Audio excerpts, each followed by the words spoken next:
Հարգելի հայրենակիցներ, բարև ձեզ։ Այսօր ձեր հետ միասին խոսելու ենք շատ կարևոր հարցի մասին, որը նորից վերաբերվում է եւ անդրադառնում ենք Արևելյան միջերկրական ծովում Հունաստանի, Կիպրոսի եւ Թուրքիայի ուղղությունով առկա լուրջ խնդիրներին եւ կարելի է ասել, որ իրադրությունը այնտեղ գործողությունները վատթարանում են, որովհետեւ Թուրքիան նախատեսել է այնտեղ նոր ծրագրեր եւ նոր գործողություններ եւ մենք անպայման ձեր հետ միասին պետք է այսօր մանրամասն խոսենք այս հարցի մասին, որովհետեւ ըստ տարբեր տվյալների Թուրքիան 2026 թվականի սկզբից, այսինքն վերջին 1 ամսվա ընթացքում շատ ինտենսիվ առումով սկսեց ընդլայնել իր ուրեմն նավթի եւ գազի արտահանման արտադրության հնարավորությունները ինչպես Արևելյան միջերկրական ծովի ուղղությունով, այդպես էլ Լիբիայի ուղղությունով, այդպես էլ Աֆրիկայի ուղղությունով եւ դա վերաբերվում է Կիպրոսին, Հունաստանին եւ Իսրայելին նաեւ եւ այդտեղ այդ եռակողմ դաշինքը, որի մասին մենք ձեր հետ խոսել էինք, ինքը ել ավելի մեծ կարևորություն է ստանում, որովհետեւ փաստացի քայլերը, որը հիմա այս ուղղությունով Թուրքիայի կողմից արվում են, բերելու է ել ավելի մեծ առճակատմանը այստեղ եւ արեք ձեր հետ մանրամասն քննարկենք, թե ինչ կոնկրետ քայլերի մասին է խոսքը գնում։ Պետք է ասել, որ Թուրքիան ոչ միայն իրականում հետաքրքրված է էներգակիրներով, որը ինքը կարող է այստեղ փնտրել եւ գտնել եւ նաեւ հետո արտադրել, այլ նաեւ իրականում սա իր քաղաքականության մաս է, որը վերաբերվում է աշխարհաքաղաքական ազդեցության հարցին եւ Թուրքիան փորձում է Արևելյան միջերկրական ծովում ապրապնդել իր դիրքերը, որի մասին մենք ձեր հետ բազում անգամ խոսել ենք, սա անմիջապես կապ ունի Իսրայելի ուղղությամբ, ինչպես նաեւ Հունաստան-Կիպրոսի ուղղությամբ իր ռազմատենչ քաղաքականության հետ։ Եվ պետք է ասել, որ Թուրքիան իր այդպիսի առանձնահատուկ տնտեսական տարածքներին, երբ հարցը վերաբերվում է, ծովային հատվածը նկատի ունեմ, ապա այդ ուղղությամբ իհարկե նաև շարունակում է պնդել իր այն քաղաքականությունը, որի մասին մենք մանրամասն ձեր հետ խոսել ենք եւ ես չեմ ուզում այդ բացառիկ տնտեսական գոտիների թեմայի հետ կապված հիմա եւս անդրադառնամ մանրամասն, որովհետեւ առանձին վերլուծությունում դա արել ենք եւ ես հղումը կթողնեմ այստեղ եւ դուք կարող եք տեսնել նաեւ եւ հասկանալ թե ինչ իրադարձություններ են Էգեոսի ծովում տեղի ունենում եւ Էգեյան այդ հատվածը, ինչպես նաեւ Արևելյան միջերկրական ծովի հատվածը շատ մեծ խնդրահարույց վայրեր են։ Ես ասեմ ձեզ, որ վերջի օրերի ընթացքում եւ շաբաթների ընթացքում ստանում եմ այնտեղից տեղեկատվություններ, տեղի բնակչությունը իմ վրացալեզու ալիքում հատկապես, որտեղ որ նաև վերլուծություններ են պատրաստում, մեկնաբանություններով եւ իմ հետ կապնվելով նաև տեղյակ եմ պահում, որ կղզիների ուղղությունով լուրջ խնդիրներ կա, կոնկրետ եւ շարունակվում են այդ խնդիրները, այսինքն Թուրքիան հաճախ խախտում է Հունաստանի այդտեղ օդային տարածքը կամ ծովային այդ տարածքը եւ այդ խախտումները միշտ չի, որ միջազգային մամուլում ներկա են, բայց Թուրքիան շարունակում է դա անել եւ իրականում իրավիճակը մնում է շատ լարված։ Եվ ես իհարկե նաև հիմնվելով այդ տեղեկատվությունների վրա ել ավելի լավ պատկերացում ունեմ, թե ինչ է տեղի ունենում այդտեղ։ Բայց պետք է ասել նաև, որ Թուրքիան կնքել է մեմորանդում, այսպիսի փաստաթուղթ է կնքել Exxon Mobil-ի հետ եւ այդ հռչակագիրը իրականում հուշագիրը ավելի ճիշտ թուրքական պետական նավթի եւ գազի գործընկերության TPAO-ի միջև եւ Exxon Mobil-ի միջև է կնքված, որը ներառում է ուրեմն միասնական հետախուզական գործունեություն նկատի ունեմ հենց նավթի եւ գազի ուղղությունով Սև եւ միջերկրական ծովում։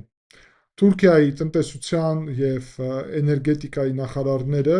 կոնկրետ էներգետիկայի նախարար Alparslan Bayraktar-ը հայտարարել է, որ միջազգային գործընկերների հետ համագործակցությունը կարա ել ավելի արագեցնի Թուրքիայի հնարավորությունը սեփական նավթատար եւ էներգակիրներ արտադրի եւ կախվածություն չունենա արտասահմանից էներգակիրների վրա։ Նաև փետրվարի 5-ին հիմա 2026 թվականի Թուրքիան ստորագրել է Շևրոնի հետ այսպիսի փաստաթուղթ, որը ներառում է միասնական նավթի եւ գազի նաև արտադրություն, ուրեմն ցամաքում եւ ծովում, եւ էներգետիկայի նախարարը հայտարարում է, որ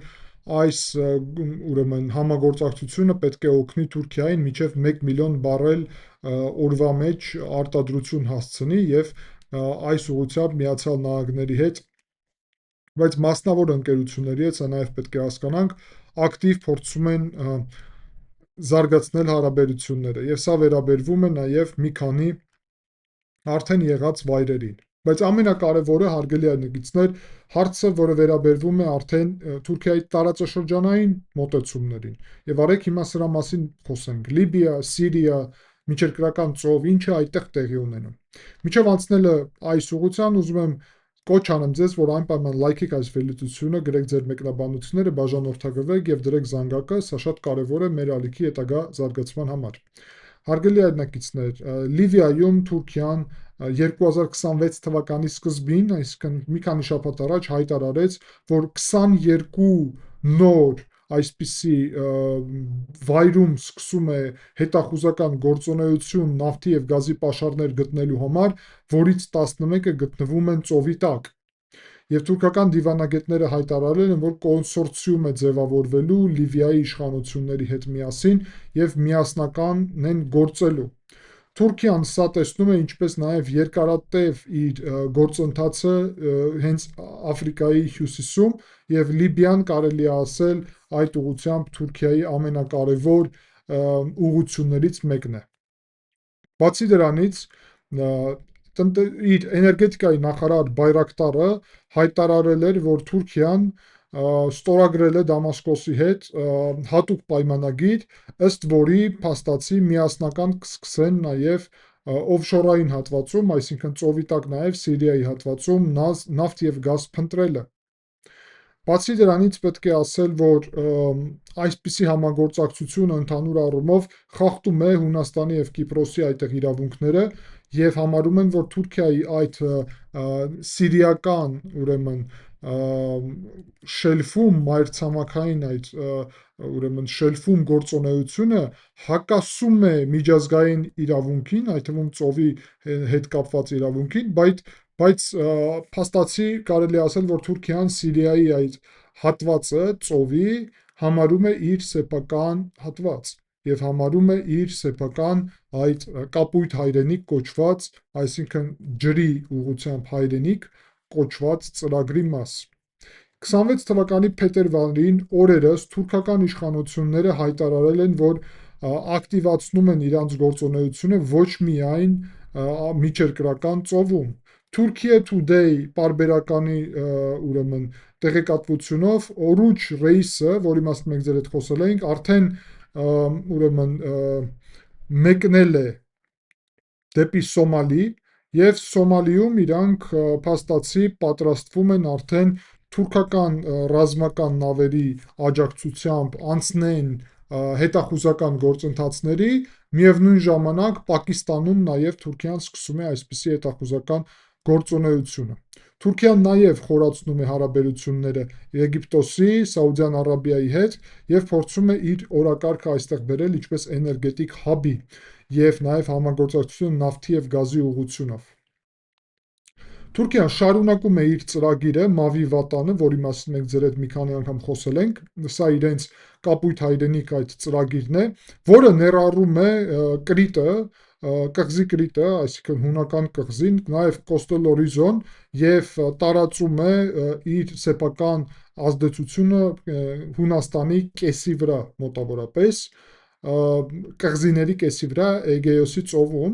Անկարան 2019 թվականին ստորագրել է փաստաթուղթ Լիվիայի իշխանությունների հետ, ըստ որի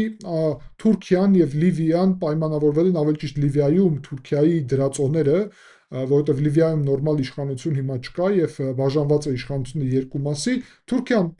պայմանավորվել է այն ուժերի հետ, որոնց ինքը աջակցում է եւ հայտարարել է, որ ձևավորում է այսպիսի միջանցք, այդտեղ, որը ծովային հատվածով կապում է Թուրքիան եւ Լիբիան իրար հետ միջերկրական ծովում։ Դա հակասում է այն ծրագրին, որը ստորագրված էր միջև այդ,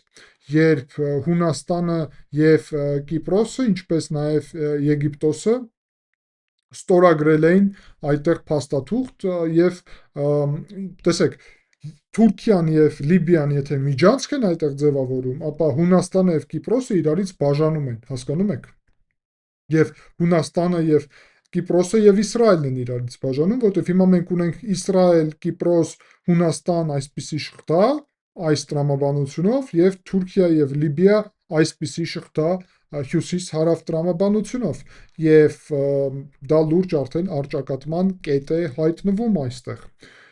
Եվ պետք է ասել, որ Թուրքիայի այն նավտեքսը, որը Թուրքիան տարածել է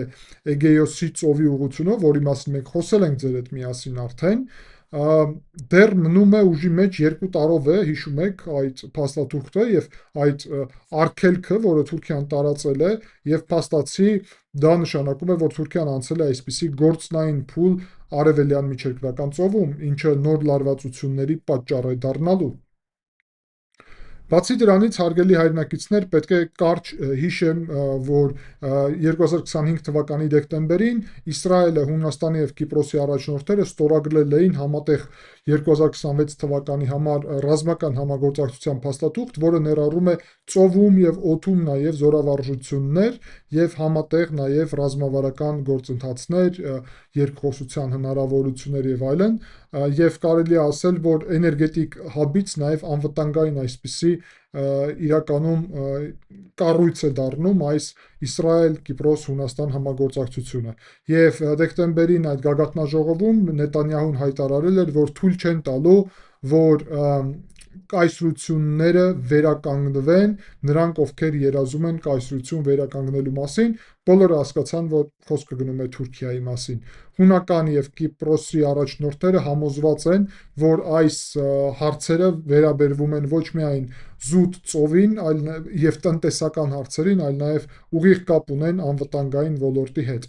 Եվ պետք է ասել, որ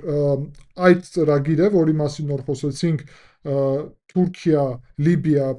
պայմանավորվածությունները հակասում են եւ խնդիր են ստեղծում կարևորագույն ծրագրին, որը Great Sea Interconnector է կոչվում, որը պետք է կապի Իսրայելը, Կիպրոսի եւ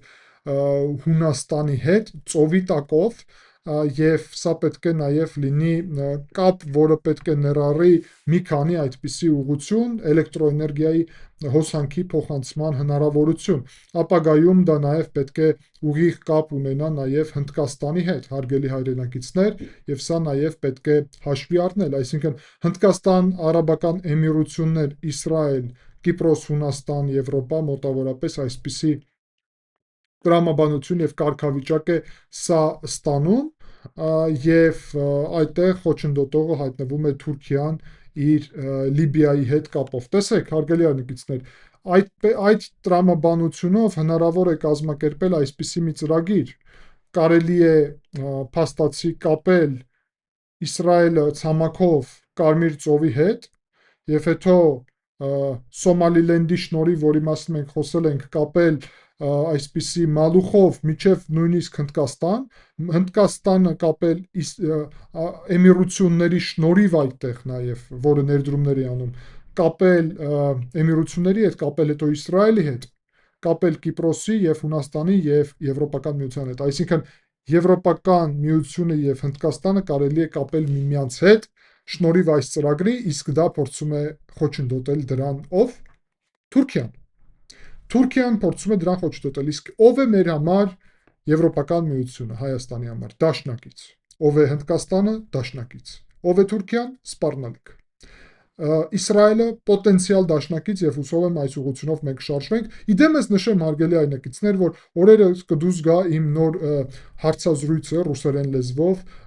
հրեա ուրեմն լրագրողին տված Նատանիել Տրուբկինին, որը Երևանում է բնակվում, հրեական համայնքի մաս է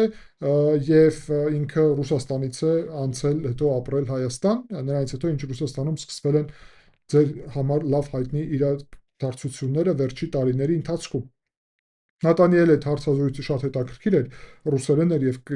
կիսվեմ ձեր հետ եւ դուք կարող եք նաեւ դիտել դա, բայց ես ուզում եի նաեւ հարց ուղղել ձեզ, ով դիտել է միջև հիմա, միջև 15 րոպե խոսում ենք, համոզված եմ, որ դուք այն մարդիկ եք, ով ուրեմն հաճախ եք դիտում իմ վերլուծությունները, լավ ինձ ճանաչում եք եւ երկար ժամանակ է հետևում եք, ինչպես օրենք դիտում են միջև վերջ այն մարդիկ, ով գիտեն արդեն ում մասին է խոսքը եւ ոչ միայն իրանց հետաքրքիր է զուտ այս թեման, այլ նաեւ այն, ինչ ես եմ փոխանցում, այլ ոչ միայն թեման եւ մենք ձեր հետ միասին այսպիսի հարաբերություններ ենք ձևավորում այստեղ եւ ես շատ ուրախ եմ եւ շնորհակալ եմ ձեզ, բայց իմ հարցը վերաբերվում է նրան, արդյոք դուք համարում եք, որ բացի հարցազրույցներից, որը ես տալիս եմ ռուսերեն լեզվով, ռուսերեն որևէ մի բան պատրաստելը իմ կողմից, որևէ քննարկում կարող լիներ օգտակար։ Այսինքն ես ունեմ 4 ալիք, վրացերեն եւ հայերեն ալիքներում առաջինը հայերեն ալիքներ իհարկե, որտեղ որ հարցազրույցների հետ միասին ես սկսեցի վերլուծություններ եւ հիմա նաեւ վրացերեն ալիքում հարցազրույցներից բացի վերլուծություններ եմ նաեւ սկսել։ Ռուսերեն ալիքում միայն այդպիսի հարցազրույցներ եմ կիսվում եւ անգլերեն ալիքում նաեւ դուք կարող եք տեսնել այս ալիքում էլ այդ հղումները ալիքի վրա։ Արդյոք դուք կարծում եք, որ հետաքրքիր է ռուսերեն ալիքը օգտագործել, ակտիվացնել, վերլուծություն պատրաստել, ով կդիտի ձեր պատկերացումով դա, առհասարակ որևէ մեկին դա հետաքրքիր է, ընդհանուր առումով հասկանալի է, որ հետաքրքիր է, բայց ով է դիտելու, կան արդյոք հայեր, ով կնախընտրի դիտել ինչ որ մի բան խոսքին ռուսերեն, այլ ոչ թե հայերեն։ Կարող է կան այդպիսի հայեր, ով հայերեն չեն տիրապետում եւ իրանց համար բարդ կլինի սա հասկանալը, ինչ մասին ենք խոսում ենք, հարմար լինի ռուսերենը խոսքին, ինչ-ինչ հարցերի մասին։ Չգիտեմ, ձեր կարծիքն է ինձ հետաքրքիր, խնդրեմ մեկնաբանություններում ցանկության դեպքում գրեք եւ ինձ հետաքրքիր է դա։ Անցնենք առաջ հարգելի հայրենակիցներ այս մեր թեմայով եւ ասեմ, որ այն զորավարժությունները, որոնց մասին խոսք է գնում նաեւ հիմա Հունաստան, Կիպրոս եւ Իսրայելի միջև, ընդլայնվելու են եւ հասկանալի է, որ դա վերաբերվելու է նաեւ այս հարցին, այսինքն փաստացի գլխավոր հարցը կանգնած է Կիպրոս-Հունաստան կապը ապահովելու մեջ եւ դա պետք է տեղի ունենա, որովհետեւ այդպիսի կապը խափանելը փաստացի կարա լրջագույն վտանգ իրանից պարունակի եւ ասեմ նաեւ, որ հետաքրքիր է, դու գիտեք, որ Կիպրոսի տարածքում գտնվում է երկու հատված, Միացյալ Թագավորության տարածքն է, Կիպրոսի կղզու տարածքում, այլ ոչ թե Կիպրոսի պետության տարածքում, որովհետեւ Կիպրոսի կղզու տարածքում կա Ռաֆ Ակրոտիրին, որը ուրեմն Միացյալ Թագավորության ռազմակայան է, եւ այդտեղ հիմա մի քանի օր առաջ ուղարկել են F-35-ներ բրիտանացիք, մեծ հավանականությամբ դա կապ ունի Իրանի հետ եւ Իրանի ուղղությունով որևէ ռազմական գործողությունների դեպքում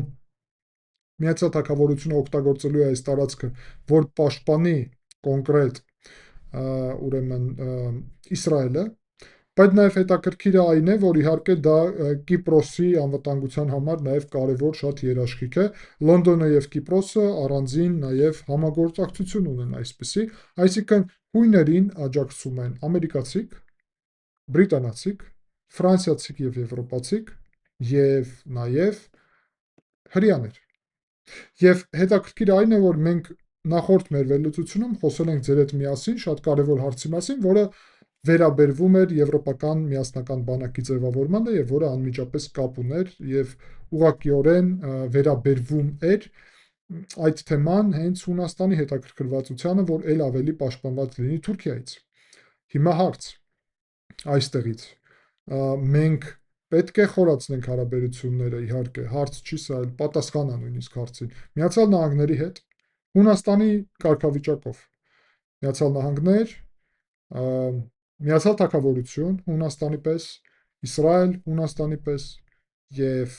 իհարկե Ֆրանսիա, եվրոպական պետություններ, այսինքն այս ամեն ինչը շատ կարևոր է։ Պետք է ասել նաեւ, որ Թուրքիայի եւ Հունաստանի առաջնորդները պատրաստում են հանդիպում եւ հիմա 2026 թվականի փետրվարին, բայց այս հանդիպումը պետք է կայունացնի ինչ որ իրավիճակը այս առումով եւ տարբեր վերլուծաբաններ համարում են, որ սա կարա օգնի նվազեցնել այդ խնդիրները, որը այս պահին կա։ Բայց զուգահեռ դրա պետք է ասեմ, որ մեր լավ բարեկամ Նիկոս Դենդիասը, Հունաստանի պաշտպանության նախարարը, հայտարարել է, որ Հունաստանի համար Թուրքիայի դեմ գործելը օրակարգային հարց չէ, բայց Թուրքիան պետք է հարգի ՄԱԿ-ի կանոնադրությունը ծովային միջազգային իրավունքի առումով։ Եվ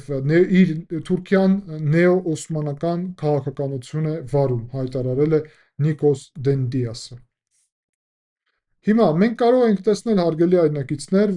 որ կարա տեղի ունենա այստեղ խնդրահարույց իրավիճակ, որովհետև տարածաշրջանում ըստ Մարշալի հիմնադրամի, գերմանական այդ ամերիկյան հիմնադրամի, տարածաշրջանը դարել է լուրջ արևելյան միջերկրական ծովը լուրջ միջազգային ներկայության վայր։ Միացյալ Նահանգներ, Ֆրանսիան, Եգիպտոսը, Իսրայելը, Կիպրոսը, Իտալիան, Միացյալ Արաբական Էմիրությունները, Թուրքիան, Ռուսաստանը այդտեղ բոլորը ինչ որ առումով ներկա են եւ 2020 թվականին այդտեղ արդեն տեղի են ունեցել այսպիսի բախումներ Թուրքիայի եւ Հունաստանի միջև եւ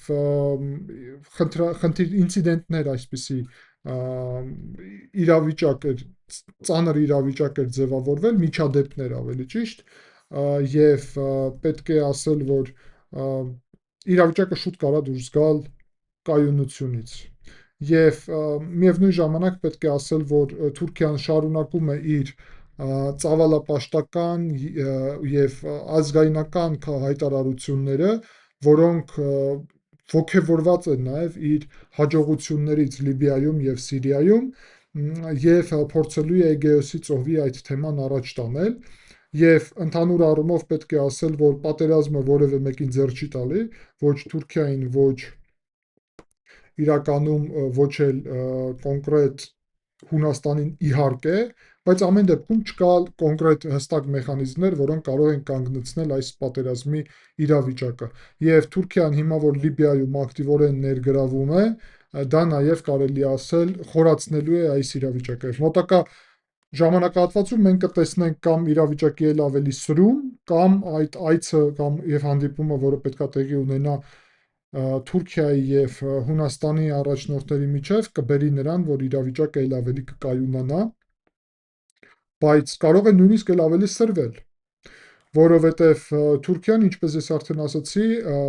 պատկերացնում է, որ դեպի Լիբիա ելքը իր համար մնում է կենսական նշանակության հարց, եւ Թուրքիան Լիբիայում ամրապնդում է իր հիմքերը, այսինքն այդտեղ խաչմերուկ է ստացվում Թուրքիա-Լիբիա, Հունաստան, Կիպրոս, Իսրայել եւ ես ենթադրում եմ, որ Իսրայելը այս ուղղությունով նաեւ կակտիվանա եւ ինչ-ինչ քայլեր կանի, որոնք կվերաբերվեն ուղիղ նաեւ այս թեմային, սա շատ կարեւոր է, հարգելի անդրադարձներ։ Եվ հիմա արդեն եզրափակելով այս թեման, ես մի քանի այսպիսի կարևոր եզրափակություն անեմ եւ գնահատական տամ այս հարցին։ Պետք է ասել, որ Թուրքիան շատ լուրջ քայլեր է անում դեպի ուրեմն իր տնտեսական էներգետիկ զարգացումը Լիբիայում, Պակիստանում, Սոմալիայում, Սիրիայում եւ դրա համար տարբեր համագործակցություններ է ձևավորում, որ կարողանա իր տնտեսությունը կայունացնի, իսկ կայուն տնտեսությունը հետո բերելու է Թուրքիային ել ավելի հզոր պետություն դառնալու իրավիճակին, ել ավելի պինդ եւ այդպիսի Թուրքիան մեր համար կարա լինի ել ավելի մեծ վտանգ իրականում, այսինքն դա պետք է հաշվի առնել եւ նույնիսկ TRIP ծրագիրը բացելը դա տալիս է հնարավորություններ նրան, որ Թուրքիան կարա նաեւ ամրապնդվել Կենտրոնական Ասիայի շնորհիվ, այսինքն այստեղ զուգահեռ Հայաստանը պետք է ամրապնդվի, ուրիշ տարբերակ չկա։